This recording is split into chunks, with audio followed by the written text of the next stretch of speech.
Spurs, earplugs are advised. What can you say going to them? That's the low as the low. That's it. I think it's wrong him going to Spurs. Why? Well, he's an Arsenal boy, isn't he? He never played for Tottenham, he played for Arsenal, and that's it. And if he finishes the job off and takes them down, even better. Do you know what I mean? 2 league titles in 108 years. Shows you how desperate they are. Then they have to recruit an Arsenal man. Can you see his particular hallmark on Spurs already? No.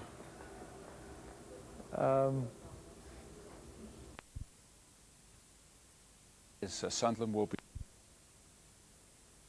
already through to round 2.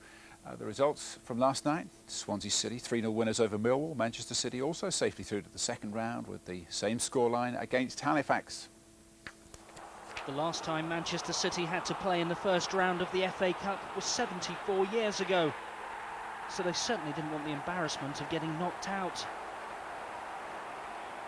It had been some time since Craig Russell had started for Manchester City as well. But after just one appearance as sub this season, he scored twice.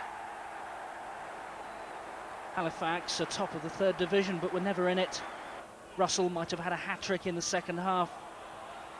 Lee Martin made sure he didn't.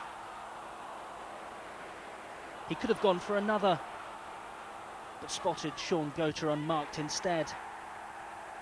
He gave credit where credit was due. Russell, the man of the match, but he's more worried about the next one. Be honest now, are the dreams of Wembley at the back of your mind, if you like? Yeah, dreams of getting in the team next week is back of my mind. It's just the response the manager wanted to hear, but though they need goals in the league, Royals not prepared to take Russell off the transfer list just yet. Ollie Foster, Sky News. Now let's take you through a quick look at the FA Cup fixtures this afternoon. Remember that at least 4 non-league clubs are going to qualify for the second round, because as you go down these fixtures you'll see there are plenty of non-leaguers against other non-league clubs, which is a bit of a shame at this stage. Cheltenham against Lincoln City, though, is the other way around. Lincoln City, the league club there, and they could do with a good result to get their form going again. Elsewhere, well, Northampton, Gillingham, all these sorts of league clubs, Plymouth, Stoke, all hoping that they can survive what is a tricky first round.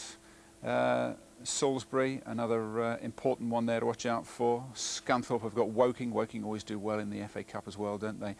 Wickham against Chesterfield. Perhaps just when Wickham down at the bottom of Division 2 could do with a heart-warming fixture from the first round of the FA Cup. They come up against Chesterfield. But right down at the bottom, well, Yeovil against West Auckland. It's going to be watched closely, especially by those with a little knowledge of World Cup trivia.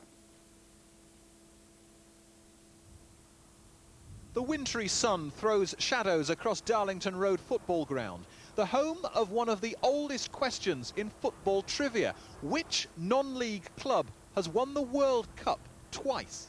The answer, as any pub quiz team captain will tell you, is West Auckland. They won it in 1910 and they won it again in 1911. But since then, they haven't done quite so well. In fact, the last time they qualified for the first round of the FA Cup was the year I was born. But maybe, just maybe, they're back on form.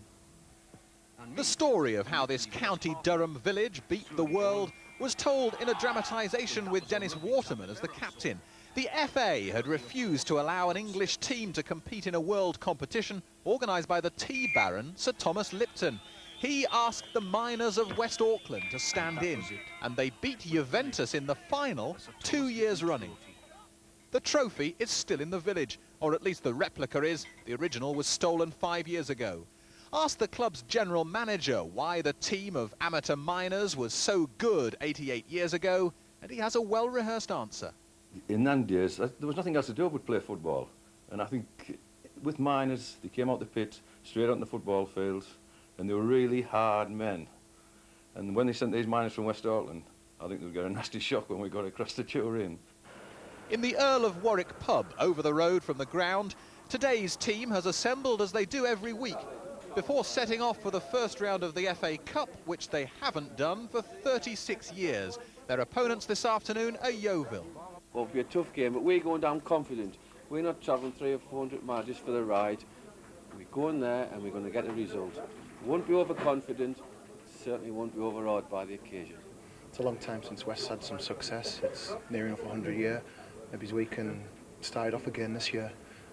It's been the best year we've had for a long time. we'll all get some cider down there, hopefully, and lashings of cider and Cornish pasties. Yeovil will know about the hard men of West Auckland giving Juventus a nasty shock.